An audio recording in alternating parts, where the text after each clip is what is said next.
Okay, so today we are talking about post-flood responsibilities and disaster recovery. So this is a picture from Rossville in 2005 when they had the flood. And so the best thing we can do is to start to prepare and plan before a flood happens. So one way to do that is to have these pertinent FEMA publications available for your citizens before this happens. In 2019, we had a lot of flash flooding. So we ended up running out of these publications. You can order them through the FEMA publications warehouse. So it's good to have these on hand before a disaster happens. They can be backlogged if there's a lot of flooding going on. So you'll just want to have them on hand before that, like I said.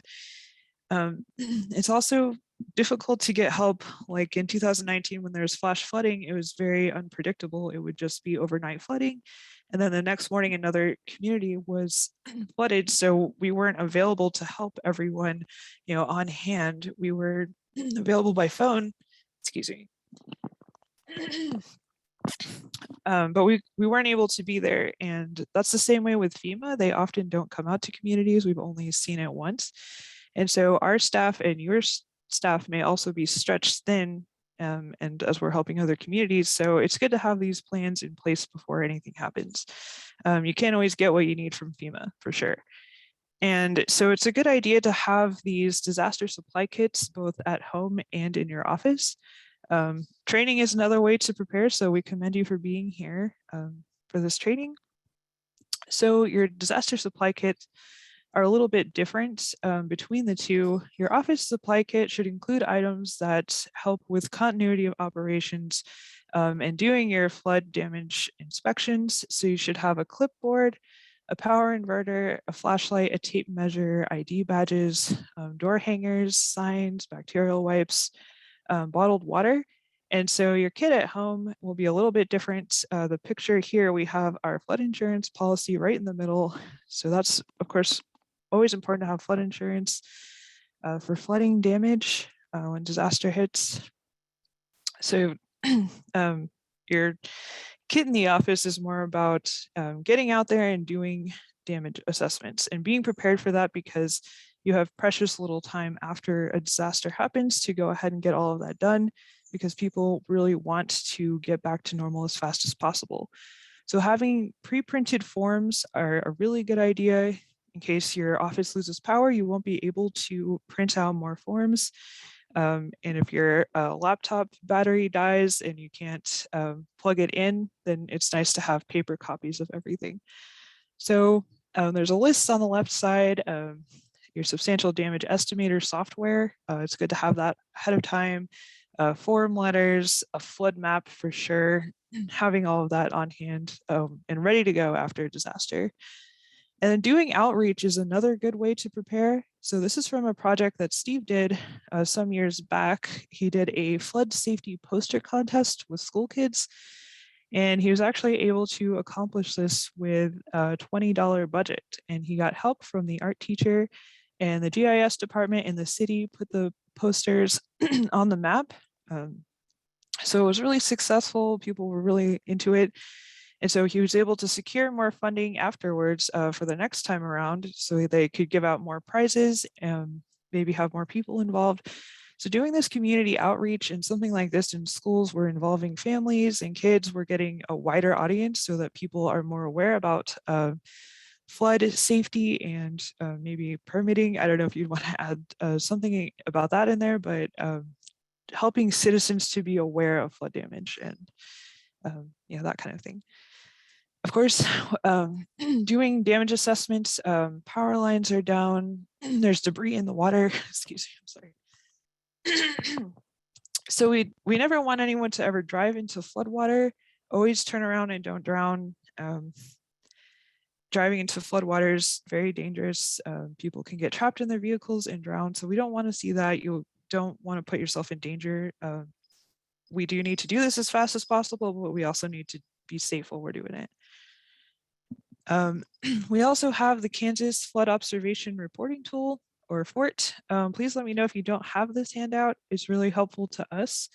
So you can sign in, you put your name, your community, and then you describe the flooding. So we'd really like to see the high water lines. You can upload up to 3 photos. We'd like to see the depth of that, pictures of flood water. We encourage everyone to use this. It's going to help us with mapping calibration and also identifying areas of mitigation potential. So let me know if you don't have this handout. Another thing is mapping. This can be really useful to you and to the governing body in the community. So this map is from Manhattan in June of 2011 when they had their flood. So the gray areas on this map are the special flood hazard area. And then the green areas are where they were inundated during this flood. So it's a city produced map. The areas that were flooded, they line up pretty closely with the special flood hazard area. There were some stormwater areas and culverts that caused some change here, but it's pretty well lined up with those areas. And so having this and this overlay between the two where they overlap, where the damage is and where the special flood hazard area is of course really useful to have, because those are the areas where you're going to be doing your damage estimations. So we know that we're only going to need to do assessments and floodplain permitting in the areas that are green and gray. So this is helpful. And of course, if your political body asks for information about where things flooded, having this map to give them is helpful, and with the political goodwill and everything. So here's another example. This is a tornado path from Eureka in 2016. So the green dots on this map are buildings, and then the floodplain in Eureka is kind of north to south path, and then the tornado path itself is west to east. So we can do this overlay, and then we find where the two overlap, where we have damaged buildings in the special flood hazard area, and that is going to be helpful when we're doing damage estimations. If you have another team, the rest of your staff having this knowledge, and we know exactly where to go, who's doing which buildings, very helpful. Of course, when you travel out into your community after a disaster, it will be obvious what damage has been done, where the areas are with the damage. But yeah, safety first. Again, of course, don't drive into flooded waters. This actually isn't a picture of Steve, but we did have a house that was flooded in Kansas, and a bunch of snakes just moved into it. So they can get flooded out, and then they may want to move into a house. So that is something that happened. That's something to be aware of. Again, down power lines, electricity, broken gas lines. There's debris everywhere. So again, the environment is likely to not be safe. So we really need to be careful about that. We also need to watch out for mold. We are likely to encounter mold when we're doing substantial damage estimations. Mold starts about 48 hours, it starts to sprout. And so we are likely to encounter it. So we should get N95 or N100 rated filtered masks that can help, so we don't breathe that in. Yeah, safety is always a concern with flooding. And we absolutely need to get the word out there that we're going to be doing these inspections. So having a press release and working with the public information officer is really important. We should be having them run everything by us for accuracy first. We don't want conflicting information. We've seen departments posting conflicting information, which causes confusion. So we need to put the word out there, use social media. You can do weekly briefings, council meetings, the press release for sure. And so we need to help people understand that they may have multiple different groups coming by and doing different types of assessments. So your emergency management, for one, will be out looking for damage to see if they are eligible for a presidential disaster declaration. The insurance adjusters are going to be out looking at things, and then you're going to be out doing your damage assessments. And so people may be confused why you're there and try to shoo you away. No, people have already been here. So it's important that they understand that we're looking for something different. We're doing a separate inspection for something else, for permitting, for substantial damage. So the more we can educate people and communicate with them, the less focus we'll have. I mean, the less confusion we'll have, because we need to save time. Again, time is precious, and we need to get this done as quickly as we can. So first, we're going to start with a windshield survey. So this is where we drive around and look at damaged structures, and we're going to make a list of all the addresses that have had damage. So you can use the substantial damage estimator software for this. They have property files in there. So you make a separate file for each property, and it's good to preemptively, if you're going to use that software, to go in and make your property files of all the addresses that you have in the special flood hazard area beforehand, so that you don't have to sit down and do that later on or after a disaster. Again, we're trying to save time, so having that ready to go is really helpful. But we're making a list of these addresses, and then we're going to classify them as high, medium, or low as far as damage. So that way we know which ones that we need to come back and look at. So we have a list of all the buildings that were damaged, and it's fine to just have an address and then next to that have an H, M, or an L. That's all we need for the windshield inspection, just so we know where we need to go back and do a full inspection. And of course, don't drive into flooded waters to do this. So we're going to prioritize our damaged structures for who we're going back to first based on their level of damage. Of course, every damaged building needs to be inspected, but we're going to start with our medium damaged buildings first. That's because, of course, 50% damage is the magic number for being substantially damaged. And the medium ones are the closest ones to that number. So we need to determine those first. And then we can go back to the high and the low damaged buildings afterwards. Of course, no matter how much damage, they're all going to need floodplain development permits for repair of that damage, no matter how minor. And we need to document that damage percentage on the permits and then keep all of that documentation. So I'll go into that a little bit more later on. But this is how we do it. So we know what to do first and get in there and get that estimation done before people start to fully rebuild. So FEMA may come in to help with the recovery, as I said, but we don't want to count on that. We've only seen it once before. There are disaster assistance response team. ASFPM hasn't gotten into that yet, but if you have one, then we're gonna need to let them know all of this information and ask if there are floodplain administrators, if they can help. So if they can, then we definitely want to have a map for them. What buildings are they going to exactly, specifically to do these assessments? We do not want to have any overlap. We don't need people to do it twice, and we don't want to have any gaps for sure. So that's important to have, again, with the mapping, having that overlay of damage and the special flood hazard area, and then breaking that down into properties for different teams. And of course, we're prioritizing our medium damaged buildings first. And so we suggest work in 2-person teams. Again, they know exactly which area they're going to go to. Have your contact information ready for them, available to them. We need to gain permission for entry into structures. Wear your identification for sure. And then, of course, they need the tape measure and all of those other things that we do that we need for substantial damage assessments. Okay. And high water lines. So these are really important indicators of damage. They really help us to determine what level of damage we might be looking at. So we definitely want to mark that and photograph it and keep photos of it. I think it would be a good idea to make sure you have the timestamp on your photos. And so this is good for the preliminary assessment. Percentages are going to vary greatly with the level of water that was inundating the home and the age of the home. So this is a manufactured home.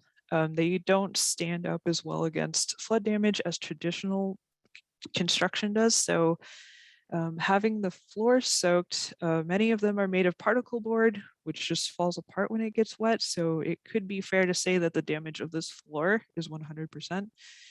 And then it looks like the damage to the roof would probably not have sustained any damage. So we could put 0%. And then we know any of the cabinets that were under the sink, cabinets at the floor level are going to be damaged. They were underwater. Above cabinets, like kitchen cabinets, are above that and dry. So we can make some of these assumptions just by looking at the water line. And this is something that's available in the software. So here's another example. This is a mud line on a fence. It's visible on the fence. So we can assume if the water was 4 feet high on this fence that it's going to be at the same level, inundating the adjacent structure here. So having this information is useful in the field. It's easier to see this on white fences. And then you can take a bubble level or something and measure it for the adjacent building. So here's another example. So this is from Manhattan. On Labor Day in 2018, they had a flood. And so this is a building with a rock facing on it, and it's really hard to see the high water line on the actual rock facing. So when the property owner closed the garage door, you were able to see this debris line here. So it's a little bit easier to see. It's on white paint. So yeah, that's looking for a place where the debris line is a bit more obvious is helpful. And so newspaper and media pictures can be a good source. Look for piles of debris, carpet, insulation, sheetrock, other items. That's a good indication that the house has been damaged. Construction dumpsters are common. So seeing that kind of thing is an indicator that the house was damaged. So if you look at this picture, the building behind this house with the debris in the driveway doesn't have any items out on their driveway. Their house is elevated on a full story enclosure, so it appears to have been safe. Yeah. And so we're looking at this, definitely an indication of damage, but we also need these things to be seen by the insurance adjuster. So some communities have rules, code enforcement rules about hauling away debris within a certain period of time. So if that happens, people can take a 1 square foot sample of the sheetrock and the carpeting and things like that, and then take a lot of pictures for the adjuster. And that's a way to help them have things properly adjusted while following the code enforcement rules. And so a lot of people do want to sell their house after a flood because they don't want to go through another flood. So, you know, we have seen where there was a for sale sign in the yard and a person was just painting over mold. So getting damage assessments done as fast as possible before these things happen, again, really important. We have seen where they weren't done or where people were just wanting to grant everyone variances. That's also not a way to deal with substantial damage.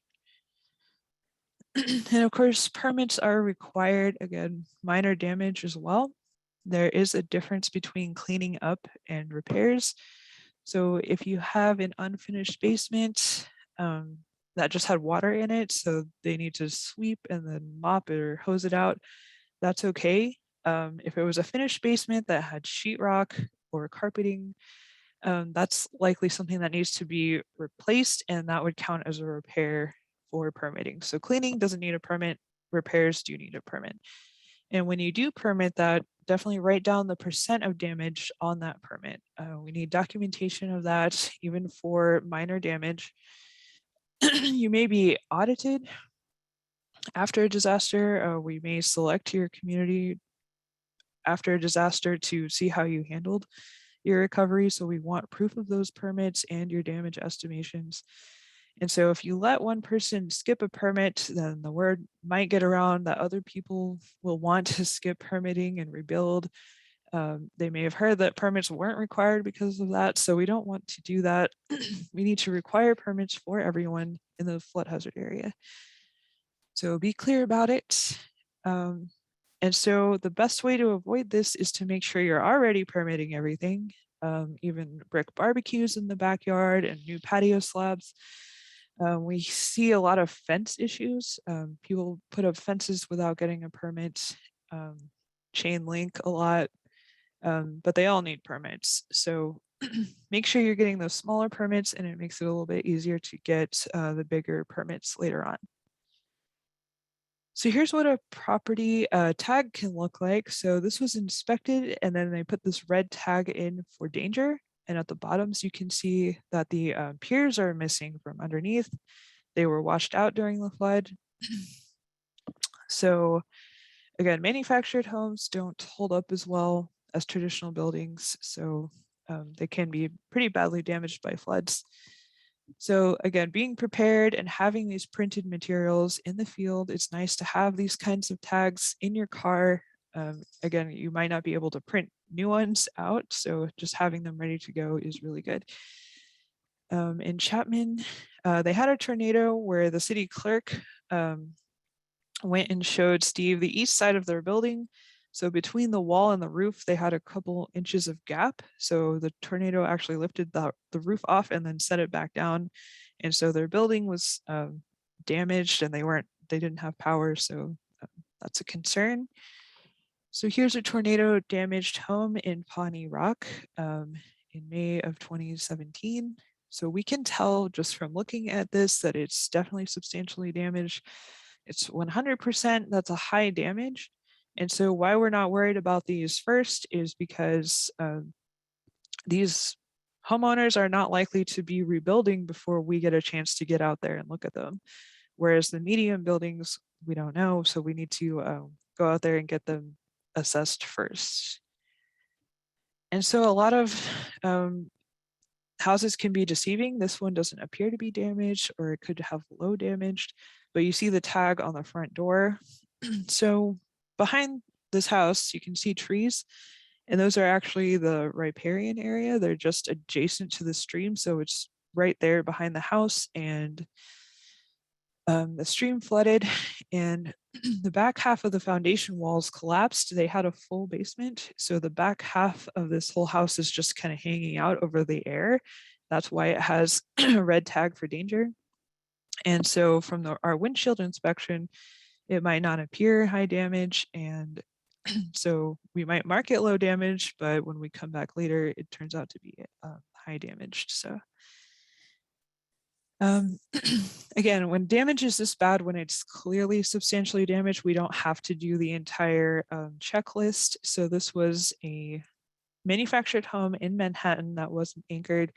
It was floating around, and then it washed up against this tree and it broke in half. So it's definitely substantially damaged. We can just write 100%. Again, take a photo and have this on file as backup for your assessments.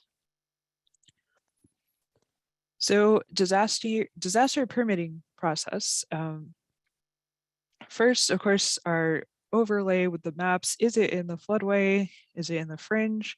Of course, we don't have to worry about houses that are not in the floodplain because they're not in the floodplain. So in 2019, we had that flash flooding all over the state, and approximately 48% of the houses that were flooded were outside of the floodplain. Ottawa got it particularly bad. But yeah, when they are in the floodplain, we're writing the percentage of damage on the permit, and then we have to calculate the extent of damage, the cost to repair versus the market value. And again, about the mold. So again, 48 to 72 hours after it's flooded, we see mold starting to sprout. So again, you're likely to encounter it. Be safe, especially if you have any respiratory problems. Use a filter mask when you're encountering flood. You could wear goggles, long pants and sleeves. Rubber gloves are a good idea. So you just want to protect yourself and make sure you clean that off before you get back into your car or your house. You don't want to bring it home with you. So citizens might have questions about cleaning this up. We did have an issue that we did have a newsletter story that we wrote a couple of issues ago. So let me know if you would like to see that. We talked a lot about cleaning up mold and how it should be done. So one concern is that walls are porous. So it looks like the mold is about 4 feet above the floor. And it's likely that the wall is wet about 2 to 3 feet higher than that. So moisture likes to climb up the wall. So if you're gonna tear this out and replace it, you should at minimum tear out 2 feet above what you see, maybe more, just to be safe and make sure that you're not letting the mold spread, because again, it can cause structural damage.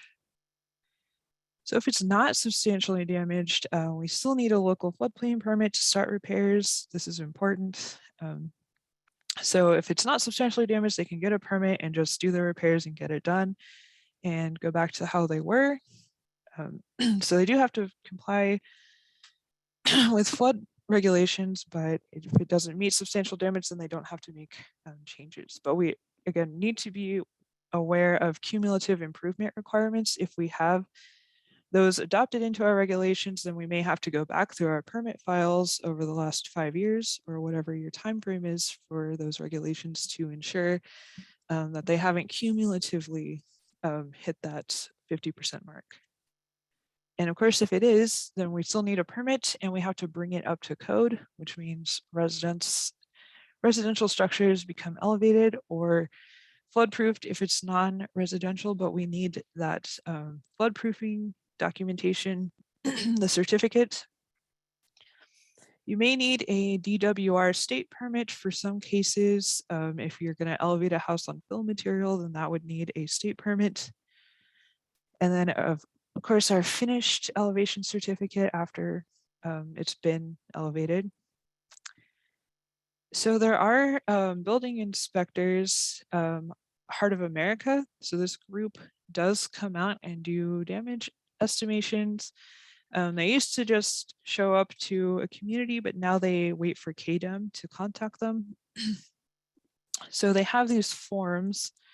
They used to call them rainbow sheets. So they have the percent damage and the address and all of this information. So you can see the percent damages are color coded from green to red, increasing.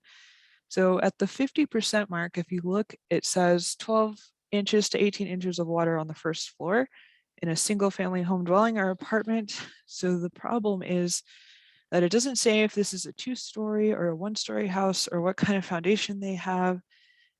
Because we have these concerns if we have a pre-firm house from 1953 or we have a post-firm house from 2018 with the same square footage, the older house is going to have depreciated over time. It's not worth as much money, so that goes into the market value. So damages repaired with new materials in a new house is not going to change it that much, but new materials in this older, lower value house is going to really impact that. So changes to the percentages, we need to watch out for that. So HOA is looking at habitability, so we can't just go by these estimations on their own, but we can use these as a guide and they can really be helpful with the windshield inspection. So again, we're classifying from high, medium, and low. So if their list says that something's 30% or less, then we can go with that for our windshield inspection. Or if it's 70% or higher, then we can go with their estimation. But if it's between 40 and 70, those are our mediums. And those are the ones that we need to look at more thoroughly and do the full inspection and everything. So this is okay to do, just document that. And we do have to allow disputes to our estimations. And I'll talk about that a little bit more. But another thing is they do have access to flood maps and they do inspections. And then if the person is in the floodplain, they put in this blue placard to warn them about getting in touch with the floodplain administrator because they are in the floodplain. And of course, we have different regulations. So they are very helpful. And of course, you should definitely have the substantial improvement, substantial desk reference. It's a very good publication from FEMA. And it goes hand in hand with the estimator software. So everyone should have a copy. Let me know if you want me to send you one. It's downloadable as a PDF. Again, you can't take your laptop into the field. Having a charged battery is something to consider. And of course, having backup paper forms or just using the paper forms, have your notations. So you can do it on the laptop in the field if you want to, but you can also just take your handwritten notes and your forms and go back to the office and then transcribe it without all the distractions of being in a disaster area. You might be able to comb through and not make any mistakes on that. And so there are a couple of classes that FEMA has already put together on the software. So there's two of them, 284 and 285. So the first one is how to use the software, and then the second one is on using it in the field and doing the inspections. So these are quite long classes. It might take you all day, but they are very thorough and in depth. So we don't need to make our own 4-hour class since FEMA has already done this. So we definitely recommend that you take it now and have all this information and be ready to go, because you don't want to be trying to figure out how to use the software or take these classes the morning after a flood. So here is the formula. We have the cost to repair over the market value. So anything under 50%, 49.9% is minor damage. Exactly 50 and above is substantial damage. So it's important to remember that this is damage from any cause, not just flooding. So if I drive my car into your living room, then we need to do a damage assessment. So here's a home that's valued at $95,000 before a fire, and it's going to cost $63,000 to bring it back to pre-damaged condition.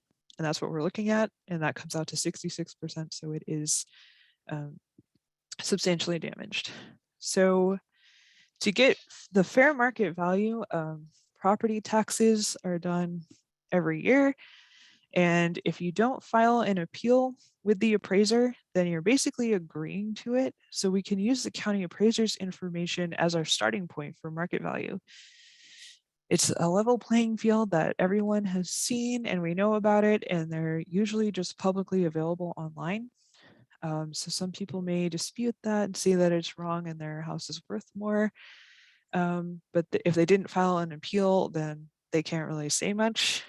They can hire a bank appraiser, or we could use a bill of sale if it's a recent sale and a fair market sale, as in it was advertised on real estate websites and it wasn't a personal deal between family or someone selling a house for $1 during a divorce settlement or something like that. If we use the insurance settlement, then we get the estimator, or sorry, we get the estimate from the adjuster, and then we have to count all the exempt items. We have to exempt certain items from that adjustment because there are things that don't count towards substantial damage. So here's the appraiser website.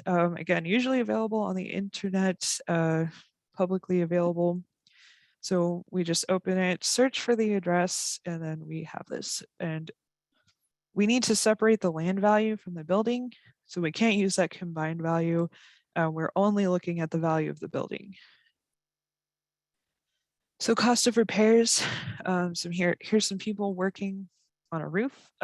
Donated labor is very common, as well as donated materials. Many religious groups and other people that they may know can show up and do the free labor, and they might bring materials. And the property owners often don't want that counted, but no matter who is doing it, we have to add in the hours and multiply that by the cost that hiring a contractor or a laborer would have cost. So we have to account for that. So there are some items that we don't need to be included. So you can find that list in the desk reference and our post-disaster manual. Again, please let me know if you don't have the post-disaster manual. I'd really like everyone to have it. And that includes debris removal, cleanup, building plans, permit fees, outdoor lighting, outdoor fences, that kind of thing don't count towards substantial damage. And then we have to notify everyone formally of what their damage assessment came out to, what their percentage is. So we send them a letter with this and we tell them what it is and how we got there, how this was calculated. So I do have a template for this letter if you want to see it. I believe it's also in the post-disaster manual.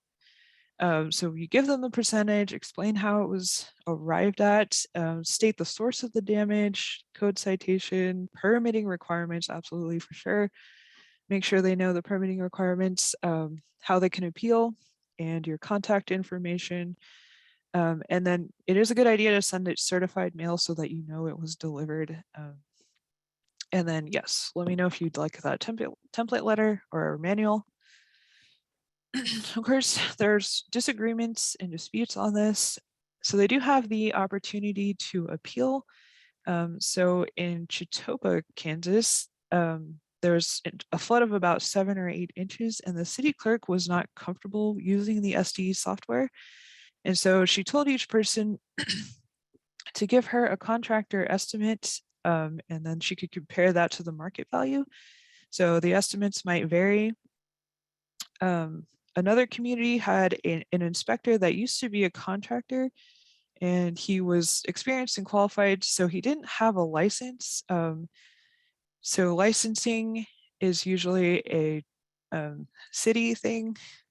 So like in Lawrence, you can't do work without having a license as a contractor. So it depends on what you'll accept. So you should put in your administrative procedures what you will accept and what you won't, whether they need a license or they can't be a relative to the person, or whatever those specifications you want to put in there. Yeah, so sometimes a license isn't necessary. You could just state that if they're an established business, and that's acceptable.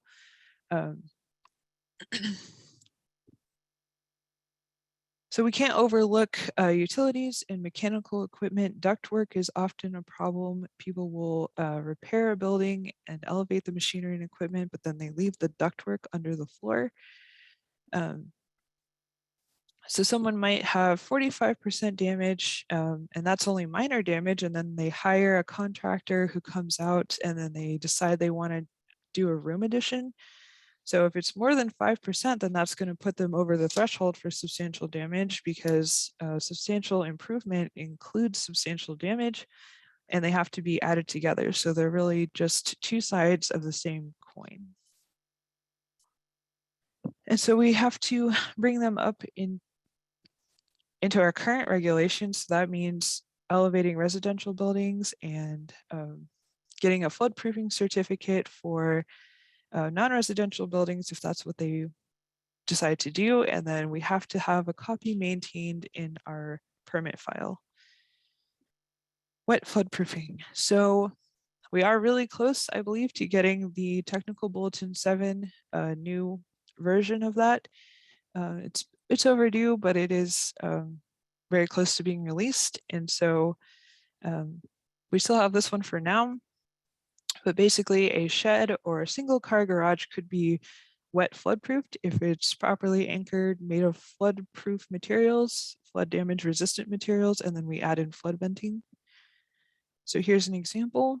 This high water line is about 16 inches above the ground. And so if this was substantially damaged, rather than elevating it, we add flood vents to it and we wet flood-proof it. So we can't count a garage door as a flood opening. I have heard that a lot, but there can be no human intervention involved with a flood vent. It has to open automatically, as in an engineered opening, or it just has to be a regular opening. And so again, we need to keep copies of everything. Dealing with substantial damage and disaster recovery is one of the hardest things in the NFIP, and it does tend to go to court.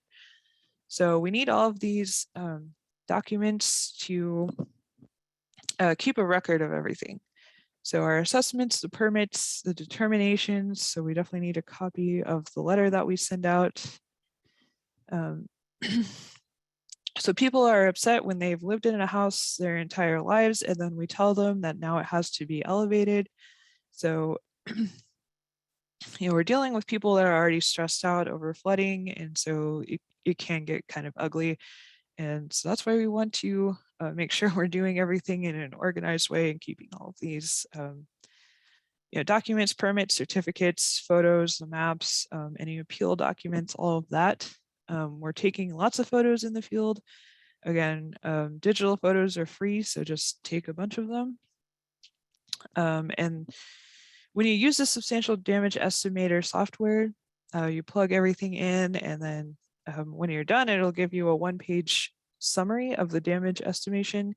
And then you can sign that, keep a copy of it. You can include it with the letters for the substantial damage determination that you mail out.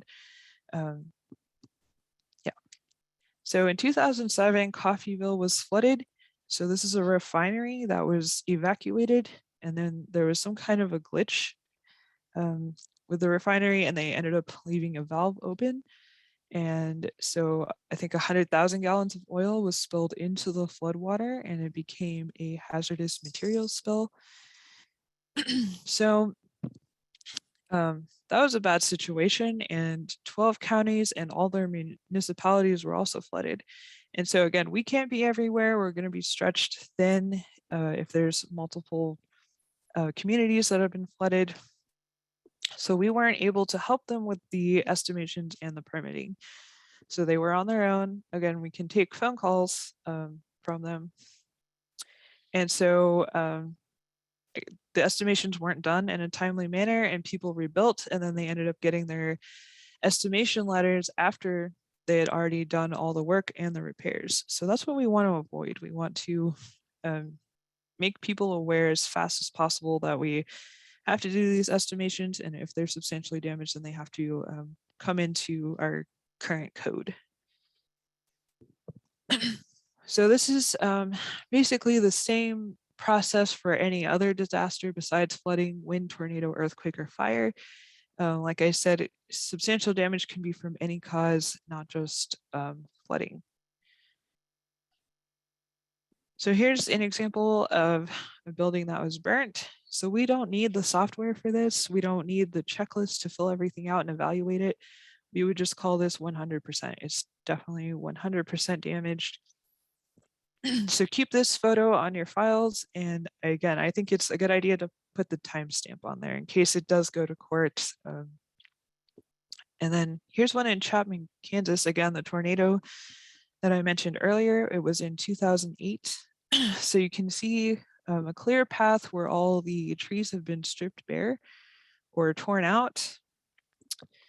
And so this damaged pathway pretty closely outlines the floodplain. Almost all of the houses that were damaged were in the floodplain. So here's the tornado path on the map. And so it hit the west part of town. And if it had been a couple of blocks over, then it would have been really bad. And there was actually no full-time floodplain manager in this community. They just had some part-time clerks that were there.